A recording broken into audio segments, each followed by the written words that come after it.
কি কাটছো দিদু? মোচা কাটছি। মোচা? হ্যাঁ। কি দিয়ে হবে? হ্যাঁ, কি দিয়ে রান্না হবে মোচা? এই তো আমি জানি না। হে তো আমি জানি না। চিংড়ি মাছ। ও, চিংড়ি মাছ দিয়া। চিংড়ি মাছ দিয়ে আর ডালের বড়া দিয়ে। ও, ডালের বড়া। হ্যাঁ। মোচাটা কত বড় ছিল দেখাও দিদু।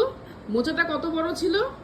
অনেক বড় বাবা, এতগুলো বাইরেছে। দেখো এতগুলো বেরিয়েছে মোচার। ওই যখন দুটো আনছে স্নেহার বাবা, আর এই বুড়ি সকাল মানে বসে মোচা ছাড়াচ্ছে।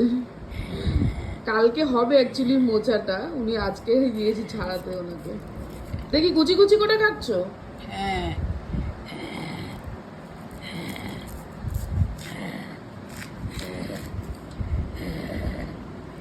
তুমি যখন থাকবে না, তুমি যখন থাকবে না তখন এই ভিডিওগুলো থেকে যাবে।